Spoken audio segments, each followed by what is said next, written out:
Hey there, it's Wayfair here, where delivery and setup are as easy as a few taps on your phone. You're relaxing in an old hammock, scrolling Wayfair's app, when you spot it, a brand new patio set. Next thing you know, Wayfair delivers it right to your patio and sets it up. Oh, you need a new grill too? All right, Wayfair's got you covered. With Wayfair's Room of Choice delivery and fast expert setup on qualifying orders, life gets a little easier. Visit wayfair.com or the Wayfair app. Wayfair, every style, every home. Summer is here, which means we all want to look and feel our best. A GLP-1 may be right for you. Visit orderlymeds.com to learn more about which GLP-1 you could be eligible for. Getting started is fast, easy, and happens virtually through telemedicine from licensed professionals. Check it out for yourself. Go to orderlymeds.com/podcast. That's orderlymeds.com/podcast. Taking care of yourself feels great. Compounded medications are not FDA approved. Eligibility required and determined by a licensed provider. Individual results may vary. See website for details. History as it happens, July 7, 2026. Why Mossadegh Matters. Mohammad Mossadegh, Premier of Iran, meets the press to reaffirm his government's unwillingness to arbitrate with Britain over nationalizing the Anglo-Iranian oil company. Not to brood unduly on old imagined wrongs, but to concentrate on the broader aspects and to show, by his attitude, that he too welcomes a constructive solution. Mossadegh and his government were swept from power in favor of General Zahedi. For the first time now, the CIA has released documents that show its role in the 1953 coup. That is the coup that toppled Iran's democratically elected prime minister. In making war on Iran, the Trump administration hoped the Iranian people would rise up and topple their government, a fantasy that never materialized. And the authoritarian regime in Tehran has survived confident, possibly even stronger. But then the history of U.S. Iran relations is full of cruel ironies. More than 70 years ago, a democratic nationalist named Mohammad Mossadegh tried to free his country from foreign domination, only to be undermined by the United States. That is next as we report history as it happens. I'm Martin DeCaro. Iran, because of the great leadership of the Shah, is an island of stability in one of the more troubled areas of the world. Ayatollah Khomeini returns to a country teetering on the brink of civil war. The government of Iran must recognize the gravity of the situation which it has itself created. Finally, to the great proud people of Iran, I say tonight that the hour of your freedom is at hand. When we are finished, take over your government. It will be yours to take. This will be probably your only chance for generations.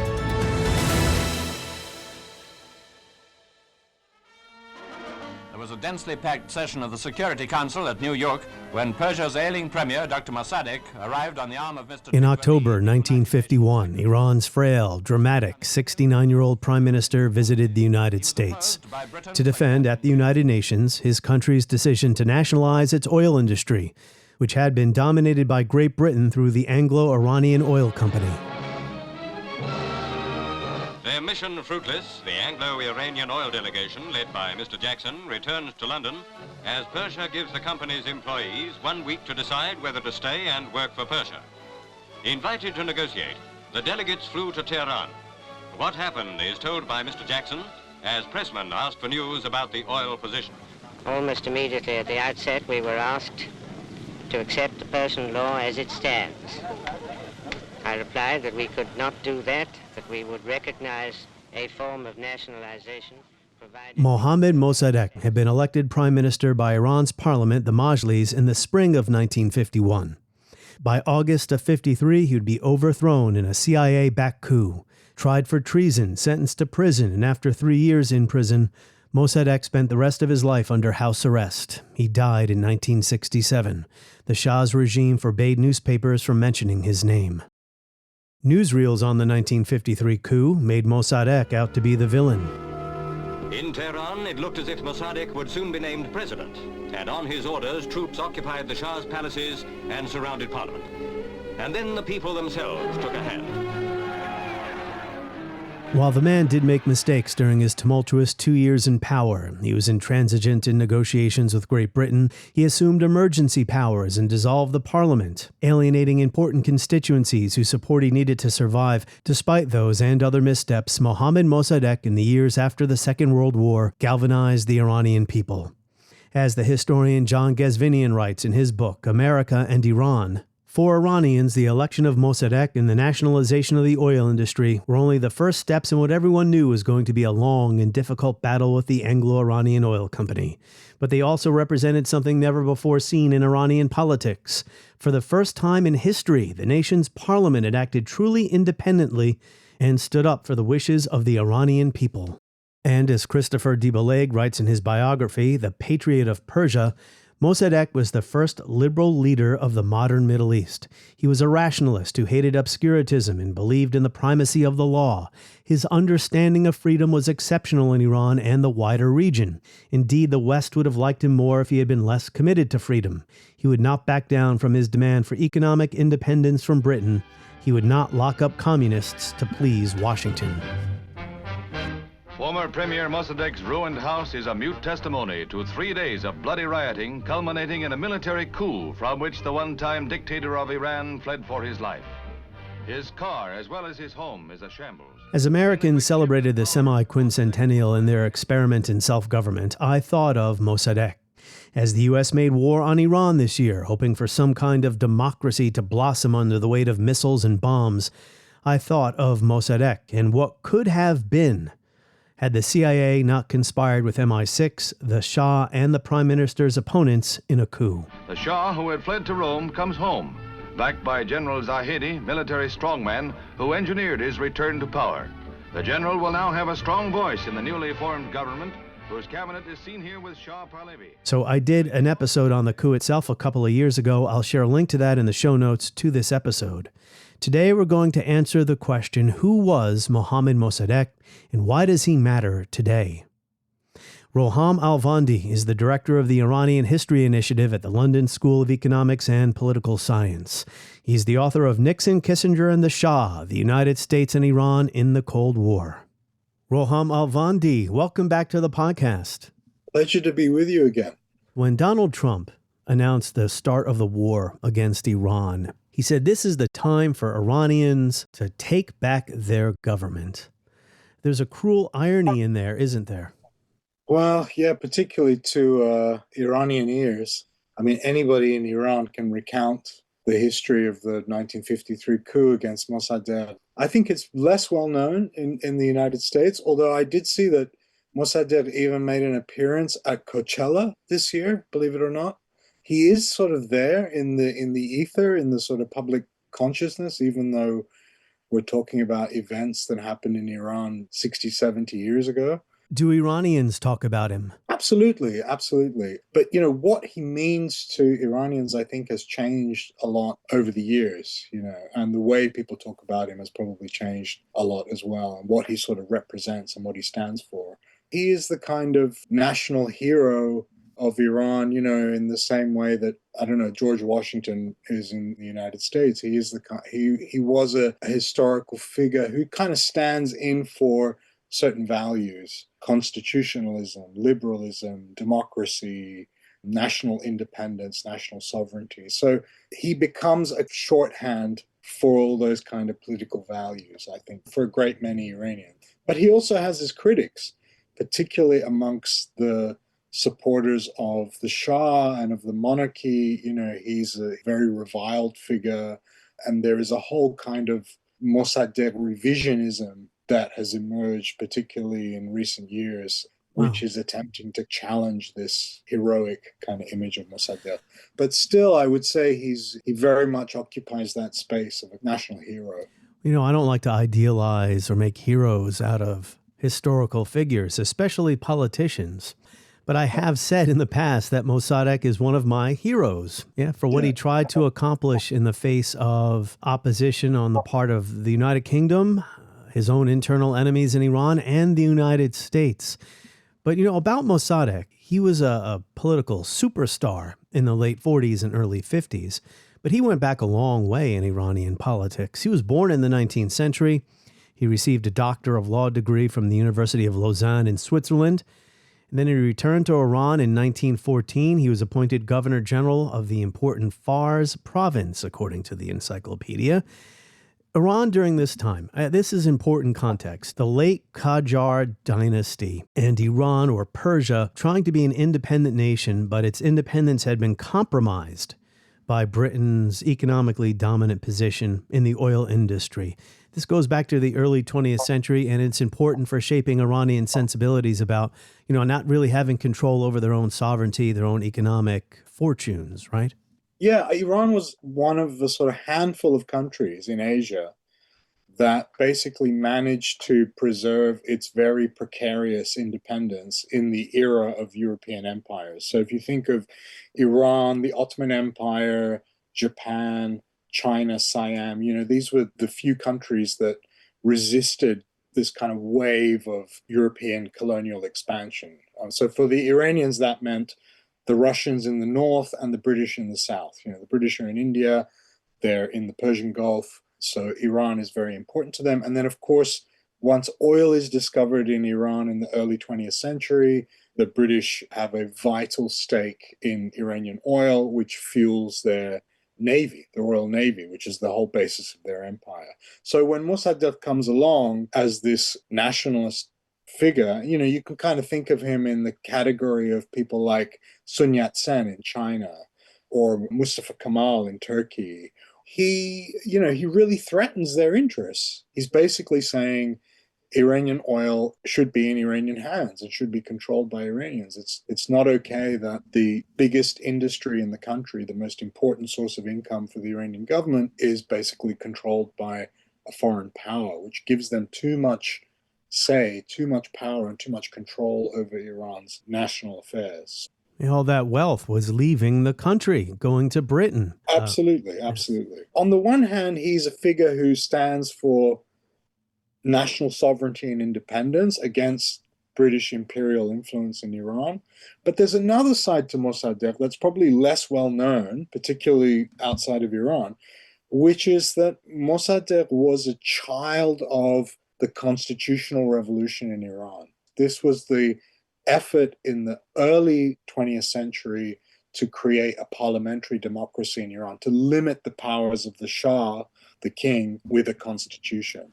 Mossadegh really believed in this. He was fully committed to this idea of constitutionalism. Yeah, sorry to interject there, Roham. You said that Mossadegh was really committed to that. Yeah, the Shah at the time, Reza Shah Pahlavi, that is the father, not the son, who was toppled in 1979. He becomes a dictator. He was crowned in 1925. Mossadegh was in the government at this time, but he had a falling out with the Shah. I guess that was a harbinger of what was to come in the 1950s, right? What happened in 1925, and where did Mossadegh go when he left government? Mossadegh came from a very noble kind of elite family. He was related to the Qajar dynasty, the previous dynasty that had ruled Iran, and he held various ministerial positions and provincial positions, but he was a unique person for his time and amongst his peers.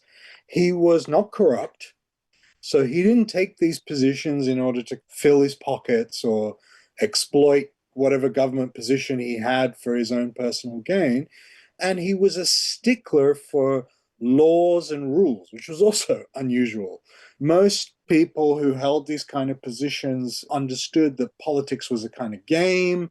The British and the Russians were the two big powers in Iran. And, you had to make all kinds of compromises in order to stay in power and exploit your position. Mossadegh wasn't like that. He was this kind of rebel in a way who demanded that the law has to be respected and the constitution has to be respected.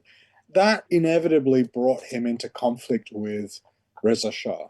It's ironic because, Reza Shah was also a patriot in his own way. Reza Shah's vision for Iran was a very authoritarian one. His idea was that this country needs a firm hand. It needs somebody to kind of pull it together. It's in chaos. Napoleonic type figure, man on horseback. Mossadegh came from a very different tradition. He comes from this constitutionalist tradition. He believes in the rule of law. He believes in elections. He believes in constitutions. So that inevitably brings them into conflict with one another. And Mossadegh basically recuses himself from any government position after Reza Shah is crowned. So Mossadegh could be dramatic. He didn't sort of play the game of politics. And that's what made him very attractive to people, because he spoke very plainly and directly. But it also terrified the political class, because a lot of people looked at him and thought, oh my God, this guy has the potential to be a demagogue, he's a rabble rouser, But in the mid-1920s, when he leaves government, as you mentioned, where does he go? Doesn't he at this point in his life think that's it? He's not going back to politics? He was really fed up, I think. He was very dispirited at what had become of Iran, what had become of the constitutional movement. He basically, at one point, says, you know what, I'm just going to emigrate. I'm just going to live in Switzerland. I've had enough of dealing with all of this. But of course, history had other plans for him. All of the dramatic events that take place in Iran in the 1930s and 1940s, particularly during the Second World War, weaken the Shah and create another opportunity for a kind of resurrection of this constitutionalist figure. I want to jump into the late 1940s, but we cannot neglect the Second World War. As you say, the Shah abdicates during the Second World War. That creates an opening for a different kind of politics after the war is over. Remind us, why did Reza Shah Pahlavi abdicate during the war? Reza Shah was trying to steer a middle course between Germany and the Allied powers he was trying to keep Iran out of the war, basically. Iran was officially neutral. You have to understand, from the Iranian perspective, Britain and the Soviet Union were the imperial powers in the region. Iran had a border with the Soviet Union. Iran was experiencing British imperialism in the south of the country with British control of Iranian oil. So there was a kind of sympathy for the Germans, in the sense that if Germany won the war, that would weaken these two imperial powers that threatened Iran. And that sympathy was Reza Shah's downfall, essentially. The British and the Soviets invaded Iran and forced Reza Shah to abdicate and leave the country because they accused him of being pro-German. The reality, of course, was that they wanted to control Iran as a land bridge between the Persian Gulf and the Soviet Union. It played a very important role in the Allied victory in the war.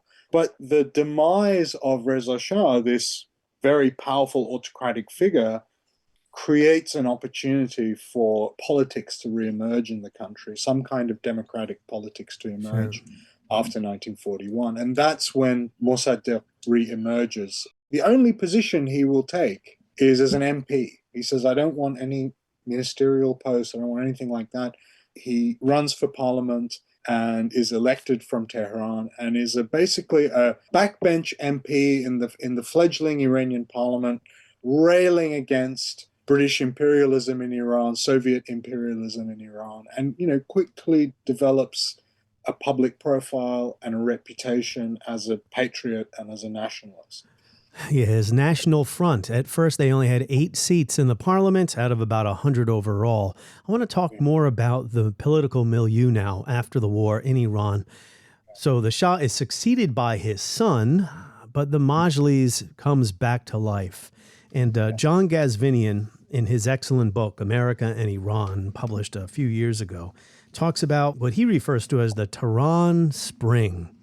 Yes, you had a communist, doctrinaire Marxist party, the Tudeh party. There was also conservative religious establishment. But in between those two poles, you had a increasingly potent, says Gazvinian, increasingly potent source of opposition, a lively, eclectic coalition of secular liberals, Democrats, and progressive nationalists, of which Mossadegh was one. In the late 1940s, Gazvinian says, Iran had a small but growing middle class of skilled professionals, bankers, lawyers, student idealists, and intellectuals.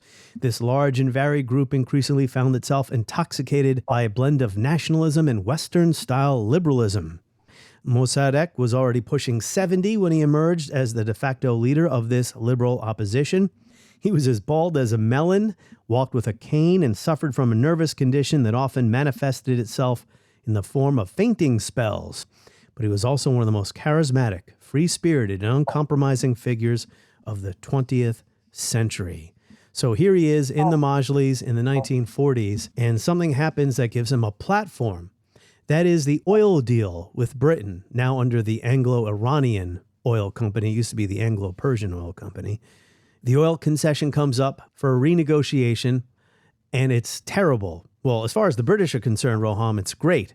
But this is something that the opposition rails against. Pick it up from there.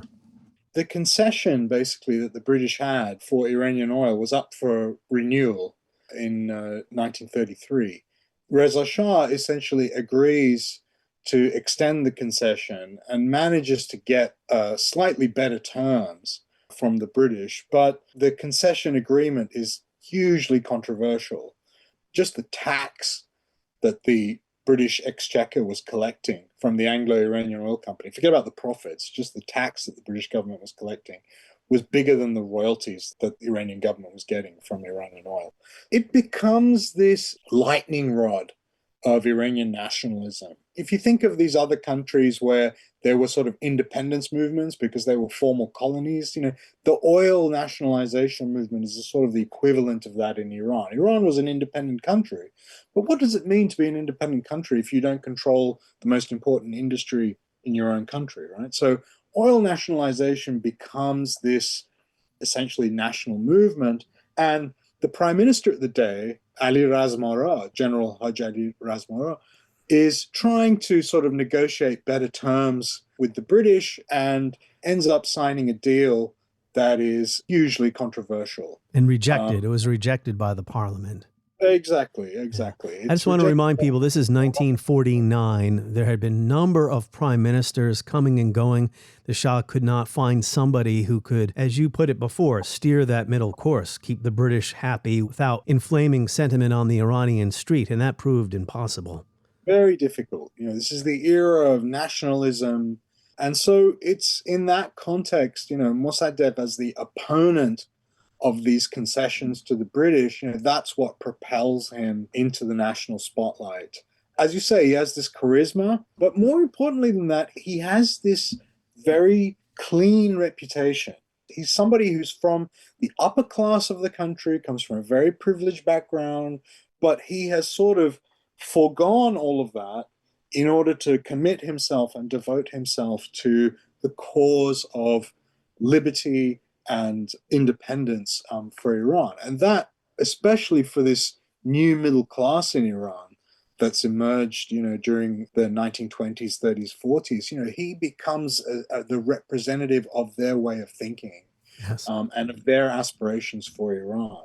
You have to understand, this issue was so hot, it was so intense that Razmara is assassinated. Radical Islamists, which were one of the many sort of political groups that had re-emerged after Reza Shah's abdication, actually assassinate Razmara. And that is what then opens the field for Mossadegh to become prime minister. Yeah, I want to return to the oil concession issue and that 1949 agreement, and also the election rigging the Shah was attempting in the 1940s to understand the context in which Mossadegh became popular. But about the general who was made the prime minister, as you said, he was assassinated. Then the Shah picks another figure to be prime minister. The parliament rejects him. And that's when the parliament chooses Mossadegh to be prime minister in the spring of 1951. And this gets to a question here, Roham, about whether Mossadegh was a democratically elected prime minister of Iran, whether Iran was becoming a democracy. Would that count as democracy, the parliament picking him instead of the person the Shah wanted? Well, it's a good question. What do we mean when we say Mossadegh was democratically elected? I mean, the first thing you have to understand is Iran had a parliamentary democracy. I think this is something that a lot of Americans maybe aren't familiar with because, of course, the American Republic didn't want that model and went for a directly elected president who's independent of Congress, not elected by Congress. Whereas in the Iranian system, like a lot of constitutional monarchies, you have a king who is the head of state and you have parliament who elects the prime minister. But the parliament was elected. Mossadegh was elected to parliament as an MP.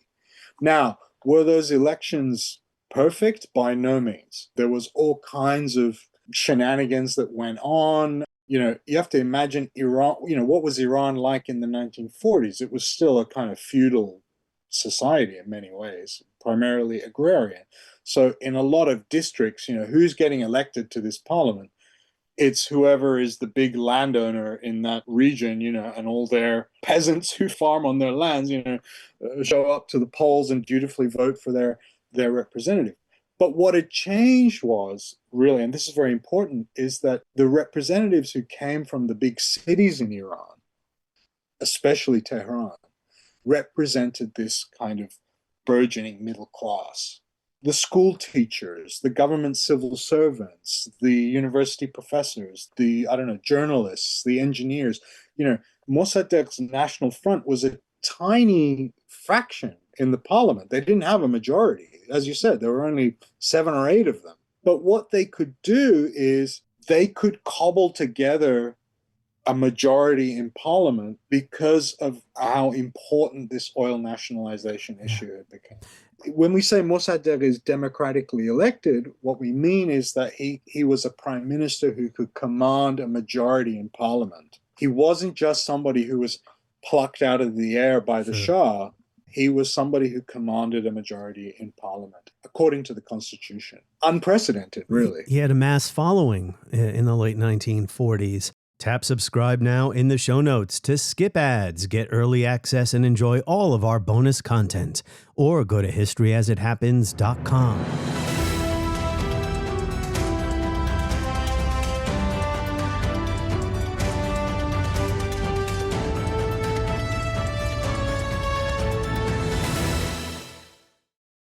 You mentioned nationalization. That was a new issue. What I mean by that, just a couple of years before it became the issue, no one was really talking about it.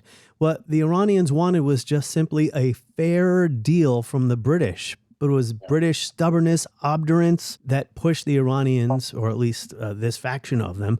In 1950, Anglo-Iranian oil made $1 billion in profits from Iran, paid only $80 million out of that billion to the Iranian government. It wasn't just that disparity. It was that the oil workers in Abadan, I guess that's still where the oil's done today, were living in tents and horrendous labor conditions. It was just very exploitative. Yes. Around the same time, the United States struck a 50-50 profit-sharing deal with the Saudis. So in Iran, they're looking at that and saying, well, why won't the British give us something even close to this, right? Britain is an empire in decline. Ostensibly, the British were one of the victors in the Second World War. In reality, the war had devastated Britain. And the irony was that the British themselves had elected a socialist government, Clement Attlee's government, after the war, had thrown Churchill, the staunch imperialist, out of office, had elected Attlee. And what was the Attlee government doing in Britain? It was nationalizing industries. The coal industry, others. So what the Iranians were saying is that why can't we, as a sovereign country, nationalize an industry in our own country? They were willing to pay compensation to the British government for the assets that they had built. For example, the Abadan refinery was the biggest refinery in the world. The British had built it, right? So the Iranian government's position was we're willing to pay reparations for that. The problem was that the British simply would not accept anything, any kind of deal that would accept the principle that the Iranians have the right to nationalize Iranian oil. Because, of course, if they agreed to that, it would be the first step towards the dismantling of their entire empire. Yeah, they were broke. They needed the money. Well, if the Iranians can nationalize the Anglo-Iranian Oil Company, why can't the Egyptians nationalize the Suez Canal? Oh, there you go. And why can't, it would be the thin end of the wedge. That was correct. I mean, that was a correct reading. It's no accident that Abdel Nasser, a few years later, nationalizes the Suez Canal in Egypt. President Nasser delivering his fiery speech telling of his nationalization of the Suez Canal. A seizure from private interests that the Egyptian says is his answer to the West for refusing to finance the Aswan Dam. It's a situation fraught with implications.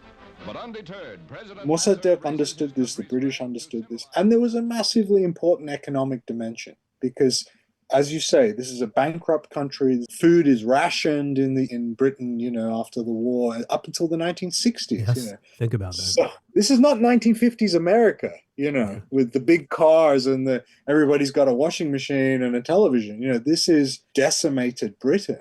And so the idea of losing the jewel in the crown of the empire that provides this vital revenue for Britain, keeps the value of the pound afloat, provides cheap fuel for the Royal Navy. I mean, that was really unthinkable. And even this socialist government in Britain, the Attlee government, opposed nationalization in Iran. Even while they were giving independence to India, tried to hold on to their imperial sort of presence in Iran. That's how important it was. And they're using the Shah. Now, again, it's the son at this time, not the father, using the Shah as their tool to try to get their way in Iranian politics, pressuring him to appoint these prime ministers. As we mentioned, there was a number of them. And then that general Razmarah was his last name. As you said, he was assassinated. That led to another choice, rejected. Finally, Mossadegh in spring of 1951, elected prime minister by the parliament. You earlier mentioned it was that 1933 deal that Reza Shah, he demanded a fresh contract with the big oil company. It was the Supplemental Agreement of July 1949 that basically represented no change in the status quo, which inflamed opinion in the Majlis and on the street.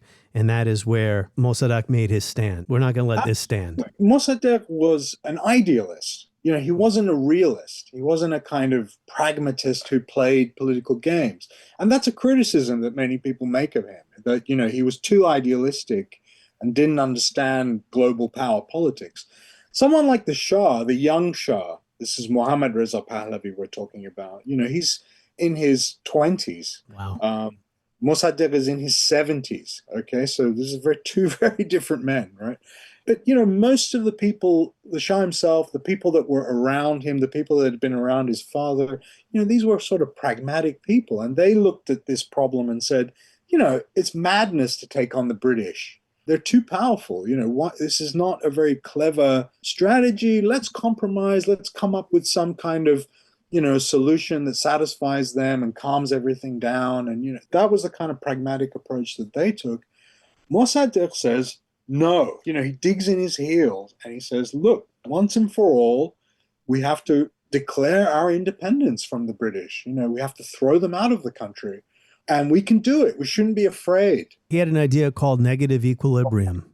Negative equilibrium basically was the idea that for centuries, essentially, ever since the British and the Russians had began encroaching onto Iran's sort of sphere of influence, a lot of Iranian politicians have kind of adopted this idea of balancing. How do we preserve our independence? Well, we give one concession to the British and we give another one to the Russians. And, the British can have the oil and the Russians can have, this other industry. And so by sort of balancing the influence of these two great powers, you preserve Iran's independence. You don't end up falling under the sway of either one of them, right? Mossadegh's point was, well, this is nuts. If you do this, you keep doing this, there's nothing left eventually. You give away every aspect of the country's economy and independence. I mean, in what meaningful sense is the country independent anymore? So he not only opposed British control of Iranian oil, he also opposed giving the Soviet Union an oil concession in northern Iran, which is something Stalin was demanding after the Soviet victory in the Second World War. He also had a particularly positive view of the United States. Mossadegh and a lot of the nationalists around him, the National Front people, thought that at the end of the day, the United States is not an imperial colonial power. Yeah, I'm glad you brought that up because you mentioned the Soviets who occupied northern Iran after the war. The United States came to Iran's defense, not militarily per se, but diplomatically, insisting that the Soviet Union, and America, this might sound hard to believe today, America and Americans individually were held in high esteem in Iran. But here's another cruel historical irony, Roham. As Iranian democratic, lively, boisterous, tumultuous democratic politics are shaking society in the late 40s, early 50s in the face of the Shah's craven, surrendered outside powers. American diplomats are saying Iranian people are not ready for democracy yet, which is why they stood by the Shah ultimately, too. I think that same pragmatism, realism, whatever you want to call it, cynicism that the Iranian politicians had, I think, was also many American statesmen and figures had the same view, that Iran and Iranian oil is just too important to risk instability in this country. This oil-rich country that's a neighbor of the Soviet Union. Do we really want to play around with political instability in this country, or do we just put this autocrat in power and he preserves our interests there? And it's unfortunate that the Eisenhower administration came to that decision ultimately. But it wasn't, as you said, it wasn't always the case. I mean, Harry Truman supported Mossadegh. Mossadegh came to the United States. Yeah, I was going to ask you about that next. Truman's luncheon guest for their first meeting. The premier is urged to try for peaceful agreement in the quarrel over Iran's nationalization of British oil holdings. And the world hopes that... Because in 1949, the young Shah visited Truman, but Mossadegh made a trip to the United States as well. So what was Truman's view of Mossadegh? I think Harry Truman, he understood that Mossadegh was not a communist. He was a nationalist and a Democrat and a liberal. He was essentially Iran's answer to kind of America's founding fathers, Mossadegh comes to the United States. He appeals to that history. He tells the Americans, you guys fought a war of independence against the British. This is exactly what we're doing. We're trying to preserve our independence against the British. He goes to Philadelphia. There's a famous picture of Mossadegh, touching the Liberty Bell. He goes to Independence Hall. These Iranian nationalists had great admiration for the American Revolution, for the founding fathers of the United States. Also for Abraham Lincoln and the Republican cause during the Civil War. Their understanding of America was that, this is a country that is different to the European powers. And the hope was that, now that the United States is kind of triumphant after the Second World War, that it's this global superpower now, the Iranians can kind of leverage that to protect themselves from the British and the Russians. I think that was the kind of strategy Mossadegh adopted. And with Truman, he had some success, but I think even Truman became frustrated with Mossadegh's stubbornness in his negotiations with the British. And, the Truman administration, they sent Avril Harriman to Iran. They really did try to mediate between the Iranians and the British, and they were hopeful that there could be some kind of deal, but you had these kind of maximalist positions on both sides. Sure. The British couldn't accept the principle of nationalization, and Mossadegh, who couldn't live without nationalization. Well, Mossadegh gave a nationally televised speech at the United Nations during his trip here when he met the president. That was in 1951. The United Nations once again confronts a grave problem as Premier Mohammad Mossadegh of Iran arrives with Secretary Trygve at the Security Council to present his side of the explosive Iranian oil case. The ailing statesman electrifies the council as he denies the right of the United Nations to intervene in what he calls a purely internal matter. Time magazine made him Man of the Year for 1951. So let's return now to the key piece of this story, and that is the decision in the spring of 51 when Mossadegh is made prime minister to nationalize the oil industry. Immediately, right, Mossadegh tries to calm people's fears about what's about to take place. He's been criticized, you alluded to this earlier, about the way he comported himself when he was in office. He was only prime minister for 28 months. But before we get to some of his personality quirks, what was his message to the world about nationalization? He essentially was saying, look, this is a company that's operating within Iran. This is a commercial company that's operating within Iran. Iran is a sovereign country. The Iranian parliament has passed a law nationalizing this company. And we're going to pay compensation to the shareholders of that company, one of whom happens to be the British government. This is not an issue that should cause any conflict between Iran and any other country. It's a domestic Iranian issue. That was essentially the Iranian position. And Mossadegh even goes to the International Court of Justice in The Hague, where Britain brings a complaint against Iran. And, Mossadegh himself goes to Holland he was a lawyer, after all, and presents the Iranian case. The judges at the International Court of Justice vote in Iran's favor, and even the British judge there votes in favor of Iran and says, yes, this is correct. We don't have any jurisdiction here. This isn't an international dispute. This is a sovereign country, and it's passing a law to nationalize a commercial company, operating inside Iran. The British position was that basically the Iranian government is stealing British property. Anglo-Iranian Oil Company is a British asset. Britain has a concession for all this oil that's under the ground. And so anybody who purchases any of this oil from the Iranians is basically purchasing stolen goods. And the British withdrew, right? They took every step possible to undermine Iran's economy to destroy Mossadegh's government. They try everything they can. They pull all their engineers and all their sort of technical experts out of Abadan. They think that, these Iranians, they'll never be able to run this thing without us. They'll never be able to run Abadan without us. But the Iranians manage, slowly they manage to keep, some oil production going.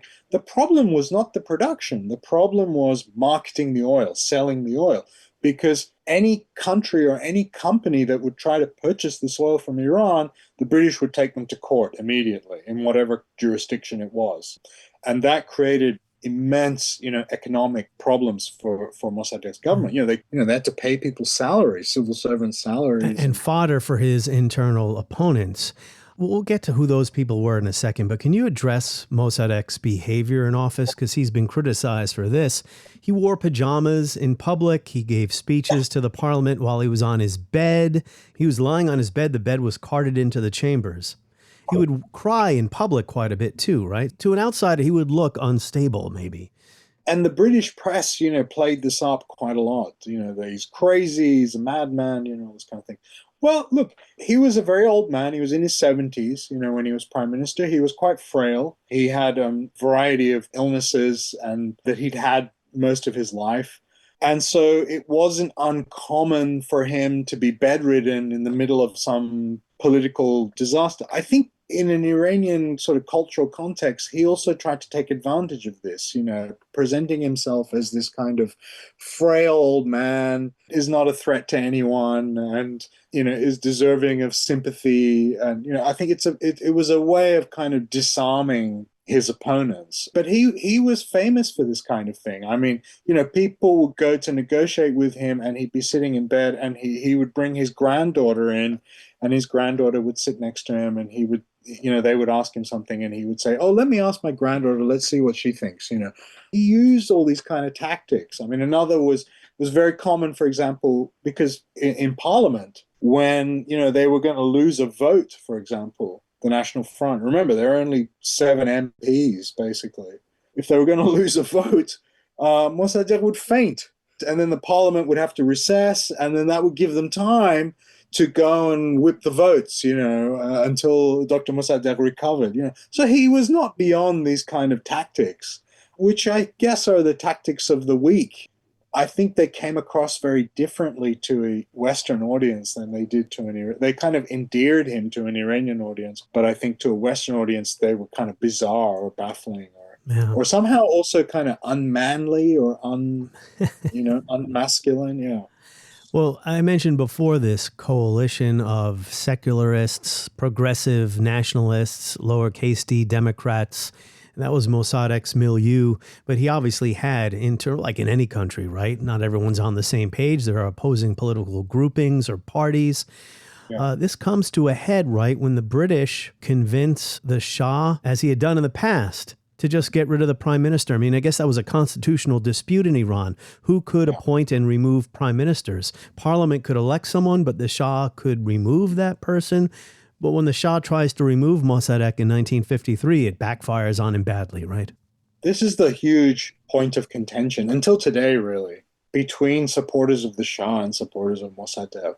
Supporters of the Shah will say the Shah had constitutional right to remove the prime minister. Supporters of Mossadegh will say, well, Mossadegh commanded a majority in parliament, so the Shah had no right to remove him as long as parliament supported him.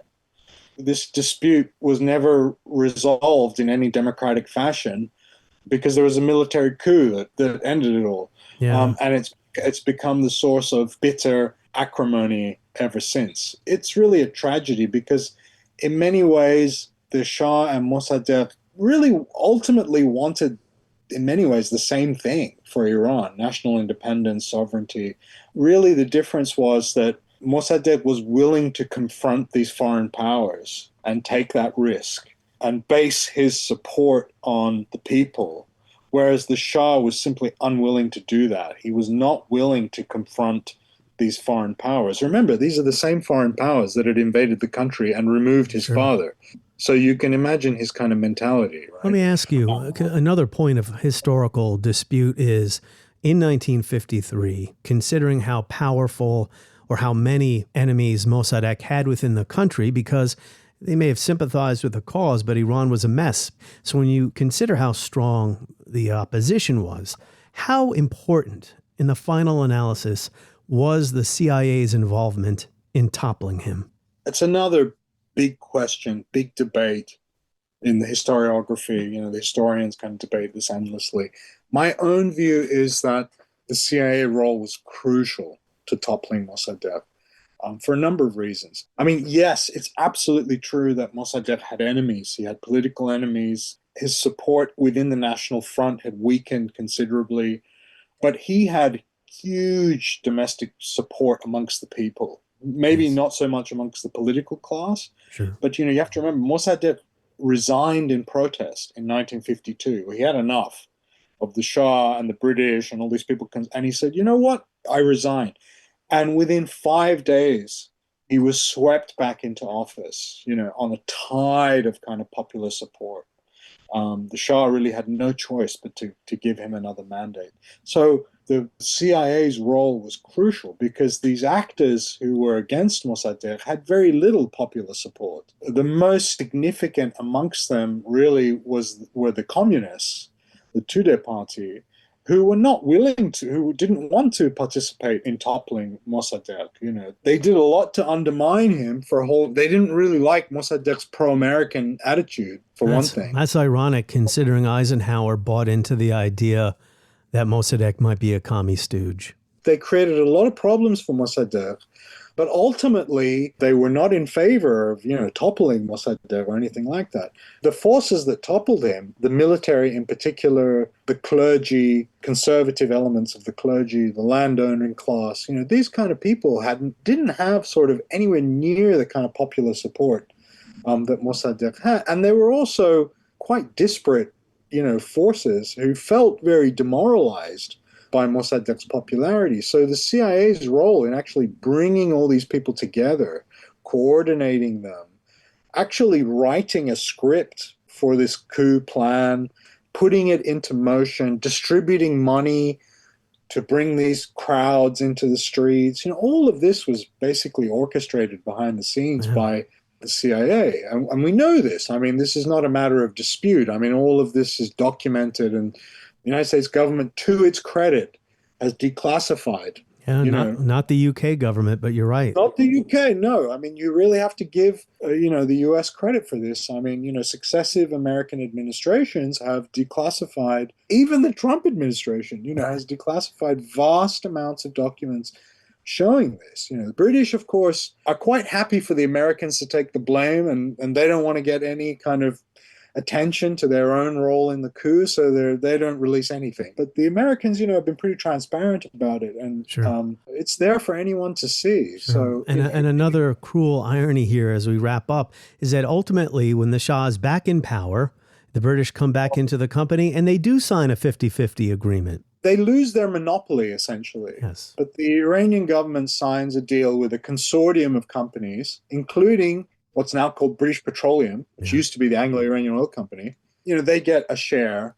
The main effect of the coup is that essentially the United States replaces Britain as the most important kind of foreign power in Iran, the dominant power. And supporter of the Shah.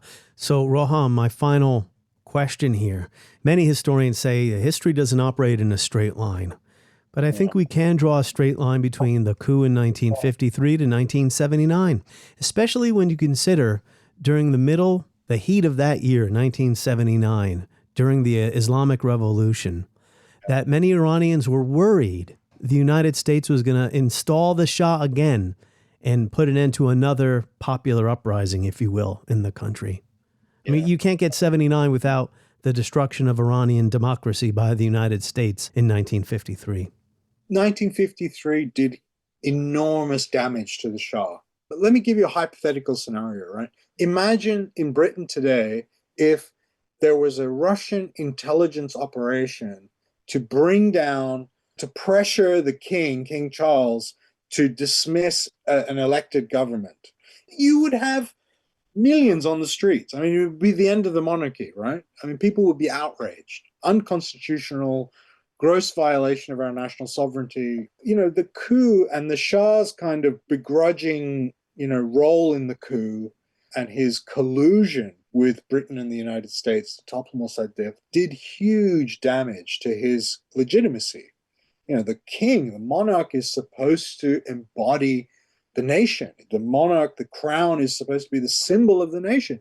And instead it becomes associated with this idea of foreign interference and imperialism and so on and so forth. And the Shah never really gets out from under that stain. He tries very hard to project an image of himself as a champion of Iran. And in some ways he becomes that later on, in the 70s, but he can never shake, 1953. And so to that extent, I agree with you, it does have a dramatic impact. It is one of the sort of causes of, what comes in 1979. It doesn't mean that, in my view, that 1979 was inevitable. I think if the Shah had made different decisions, in the 1970s, he who knows what could have happened. It caused me to be reminded again of the value of ancient friendships and the importance of close ties that bind us as we face difficult problems. Iran, because of the great leadership of the Shah, is an island of stability in one of the more troubled areas of the world. This is a great tribute to you, Your Majesty, and to your leadership, and to the respect and the admiration and love which your people give to you. President Jimmy Carter toasting the Shah New Year's Eve, 1977. On the next episode of History as It Happens, we're going to dive back into isms. How do we understand political ideology and apply it to today's problems? Roger Griffin will be back with us. That's next as we report history as it happens. And make sure to sign up for my free newsletter. Just go to Substack and search for History as It Happens.